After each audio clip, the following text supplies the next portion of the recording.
نماز تہجد پڑھتے وقت یہ 3 غلطیاں مت کرنا، ورنہ آپ کی نماز خراب ہو جائے گی اور آپ کو اجر و ثواب کی بجائے گناہ ملے گا۔ اس ویڈیو کو مکمل ضرور دیکھیں تاکہ آپ کو سبق حاصل ہو سکے۔ شکریہ۔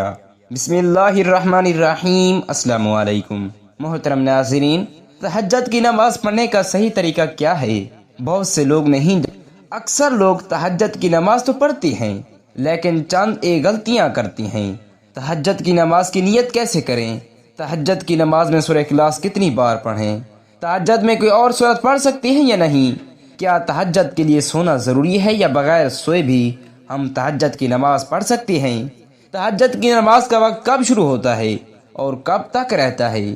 اس کا افضل وقت کون سا ہے؟ تہجد کی نماز کی کتنی رکعتیں ادا کر سکتے ہیں؟ یہ تمام تر باتیں آج کی اس ایک ویڈیو میں آپ لوگوں کے ساتھ شیئر کرنے جا رہا ہوں، اسی لیے اس ویڈیو کو آپ نے بالکل بھی سکپ نہیں کرنا۔ انشاءاللہ اللہ تعالیٰ کے حکم سے ایسی ایک ہی ویڈیو میں آپ کو سب کچھ سکھاؤں گا، آپ کی بہت ساری غلط فہمیاں دور ہو جائیں گی۔ تہجد کی نماز یہ بہت ہی فضیلت والی نماز ہے۔ آقا کریم صلی اللہ علیہ وسلم کا ارشاد مفہوم ہے کہ فرض روزوں کے بعد سب سے افضل روزہ محرم کا ہے، اور فرض نمازوں کے بعد سب سے افضل نماز ناظرین رات کی نماز یعنی تہجد کی نماز ہے۔ فرض روزوں کے بعد نفل روزوں میں سے سب سے افضل روزہ محرم کا ہے، اور فرض نماز کے بعد سب سے افضل نماز یعنی نفل نمازوں میں سے سب سے افضل نماز وہ تہجد کی نماز ہے۔ اسی لیے ہمیں چاہیے کہ تہجد کی نماز ضرور ادا کریں، اسی سے اللہ کا قرب حاصل ہوتا ہے، اور اللہ رب العالمین کو یہ نماز بہت پسند ہے، بہت زیادہ پسند ہے۔ اور تہجد کی نماز کا جو وقت ہے یہ قبولیت کا وقت ہوتا ہے، اس وقت اللہ رب العالمین دعائیں قبول فرماتا ہے۔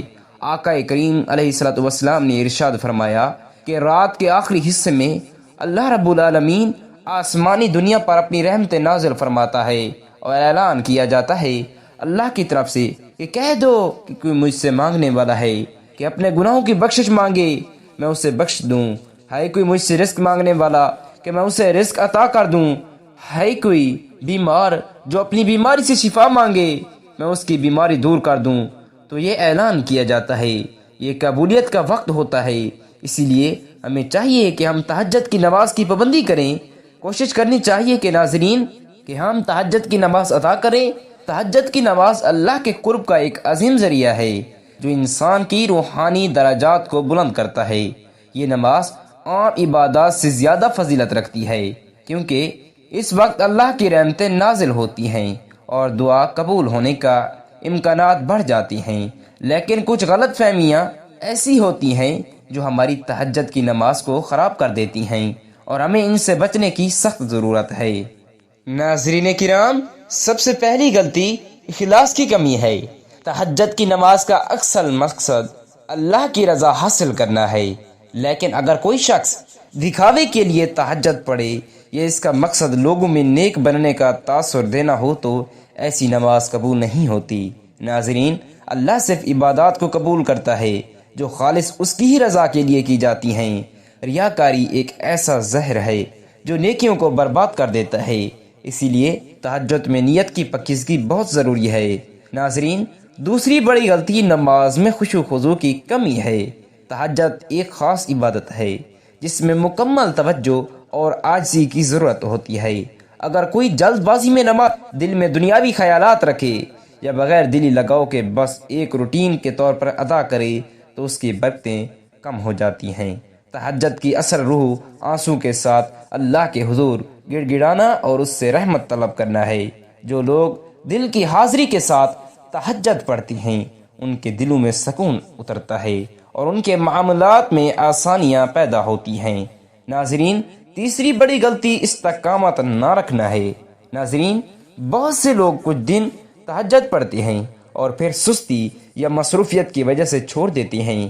اللہ کو وہ عبادات پسند ہیں جو مسلسل کی جائیں، چاہے وہ کم ہی کیوں نہ ہوں۔ ناظرین، اگر کوئی شخص ایک دن تہجد پڑھے اور پھر کئی دن چھوڑ دے تو وہ اس عبادت کی حقیقی برکت سے محروم ہو جاتا ہے۔ ناظرین، مستقل مزاجی ہی اس نماز کی روح ہے۔ اس لیے جو لوگ تہجد کو اپنی زندگی کا معمول بنا لیتے ہیں وہ اللہ کے خاص بندے بن جاتے ہیں۔ تہجد کی نماز کی اہمیت قرآن و حدیث میں بھی واضح طور پر بیان کی گئی ہے۔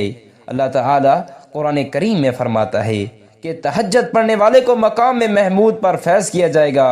حضور اکرم صلی اللہ علیہ وسلم بھی تہجد کو کبھی ترک نہیں فرماتے تھے اور صحابہ اکرام کو بھی اس کی تلقین فرماتے تھے۔ اس وقت کی جانے والی دعا خاص طور پر قبول ہوتی ہے۔ ناظرین، کیونکہ یہ وہ وقت ہوتا ہے جب اللہ تعالیٰ اپنے بندوں کی طرف خاص توجہ فرماتا ہے۔ جو لوگ تہجد کو اپنی زندگی کا حصہ بنا لیتے ہیں ان کے دل اللہ کی محبت سے بھر جاتی ہیں، ان کی پریشانیاں دور ہو جاتی ہیں اور ان کے معاملات میں برکت آتی ہے۔ یہ ایک ایسی عبادت ہے جو گناہوں کو مٹا دیتی ہے، دل کو نرم کر دیتی ہے اور اللہ کے ناظرین قریب کر دیتی ہے۔ لیکن اگر ہم اسے سستی، ریاکاری یا بے توجہ کے ساتھ ادا کریں گے تو یہ وہ مقام حاصل نہیں کریں گے جو اسے حاصل ہونا چاہیے۔ اسی لیے ضروری ہے کہ تہجد کو اخلاص، عاجزی اور استقامت کے ساتھ ادا کیا جائے تاکہ یہ ہمارے لیے دنیا و آخرت میں کامیابی کا ذریعہ بن سکے۔ اب آئیے بات کرتے ہیں کہ تہجد کی نماز کی نیت کیسے کریں۔ نیت یہ دل کا پختہ ارادہ ہے۔ زبان سے الفاظ ادا کر کے نیت کرنا یہ نہ نماز کے فرائض میں سے ہے نہ واجبات میں سے ہے۔ بہتر یہ ہے کہ اگر کر لیں نہیں تو کوئی گناہ نہیں، کوئی حرج نہیں۔ ایسا نہیں کہ آپ زبان سے الفاظ ضرور ادا کریں تبھی آپ کی نماز ہوگی، آپ کی نیت ہوگی، ورنہ آپ کی نماز نہیں ہوگی۔ بالکل بھی ایسا نہیں ہے۔ ناظرین، نیت وہ دل کا پختہ ارادہ ہے۔ آپ نے دل میں ارادہ کر لیا، آپ نے دل میں کہہ دیا کہ میں تہجد کی نماز پڑھ رہا ہوں، بس اتنا کافی ہے۔ زبان سے الفاظ ادا کر کے نیت کرنا یہ ضروری نہیں ہے۔ آپ نیت کریں کہ میں نے 2 رکعت نیت کی، 2 رکعت تہجد کی نماز کی نیت کی، واسطے اللہ تعالیٰ کے، منہ میرا کعبہ شریف کی طرف نیت کر کے بعد میں آپ نماز شروع کریں گے۔ اب تہجد کے حوالے سے میں یہاں پر کچھ اہم اور ضروری باتیں عرض کرنا چاہتا ہوں کہ کیا تہجد کے لیے سونا ضروری ہے۔ ناظرین دیکھیں، اس میں علماء کرام کا اختلاف ہے۔ بعض علماء فرماتے ہیں کہ اس کے لیے سونا ضروری نہیں اور بعض فرماتے ہیں کہ اس کے لیے سونا ضروری ہے۔ وہ تہجد کی نماز بیدار ہونے کے بعد جو نماز ادا کی جائے وہ تہجد کی نماز ہے۔ جو علماء فرماتے ہیں کہ اس کے لیے سونا ضروری نہیں ہے وہ بھی یہی کہتے ہیں کہ افضل یہ ہے کہ سو کر بیدار ہو کر، نیند سے بیدار ہو کر تہجد کی نماز ادا کرنی چاہیے۔ اگر آپ کو نیند نہیں آتی یا آپ سوئے نہیں ہیں، جب بھی آپ تہجد کی نماز پڑھ لیتے ہیں تو اللہ تعالی تہجد کا ضرور ثواب عطا فرمائے گا۔ اب یہاں پر بات کرتے ہیں کہ تہجد کی نماز کا وقت کب شروع ہوتا ہے اور ناظرین کب تک رہتا ہے۔ دیکھیے ناظرین، تہجد کی نماز کا وقت جب آپ نے عشاء کے 4 فرض ادا کر لیے، آپ کے لیے تہجد کا وقت شروع ہو گیا اور رات کے کسی بھی حصے میں آپ نیند سے بیدار ہو کر اٹھ کر تہجد کی نماز ادا کر سکتے ہیں۔ اس کا آخری وقت طلوع فجر ہے، یعنی جیسے ہی فجر کی نماز کی اذان ہو۔ اب تہجد کی نماز کا وقت ختم کب ہوتا ہے؟ تو ناظرین، یعنی عشاء کی نماز کا جب تک وقت ہے تہجد کا وقت بھی ہے۔ اب تہجد پڑھ سکتے ہیں۔ جیسے ہی فرض کی نماز کا وقت شروع ہو گیا، عشاء کا وقت ختم ہو گیا، اب تہجد کی نماز کا وقت بھی ختم ہو جائے گا۔ اور اسی طرح اس کا افضل وقت جو ہے وہ رات کا آخری وقت ہے، آخری حصہ ہے، یعنی جو سحری کا وقت ہوتا ہے یہ سب سے افضل وقت ہے۔ اس وقت تہجد کی نماز ادا کرنا سب سے افضل ہے کیونکہ اس وقت اللہ رب العالمین آسمانی دنیا پر اپنی رحمتیں نازل فرماتا ہے اور اس وقت اعلان فرماتا ہے، جس طرح کہ میں نے پہلے حدیث پاک کا مفہوم بیان کیا کہ اب ہم بات کرتے ہیں کہ تہجد کی نماز کتنی رکعت ہم پڑھ سکتے ہیں۔ ناظرین، تہجد کی نماز آپ 2 رکعت، 4 رکعت، 6 رکعت، 8 رکعت، 10 رکعت، 12 رکعت بھی پڑھ سکتی ہیں۔ نبی کریم صلی اللہ علیہ وسلم سے ثابت ہے کہ آپ کے پاس وقت زیادہ ہے، آپ 6 رکعت پڑھ لیں، 4 پڑھ لیں، 8 پڑھ لیں، اسی طرح 12 بھی پڑھ سکتی ہیں۔ اگر وقت کم ہے تو 2 رکعت بھی آپ پڑھ سکتے ہیں، آپ کو تہجد کی نماز کا پورا ثواب مل جائے گا۔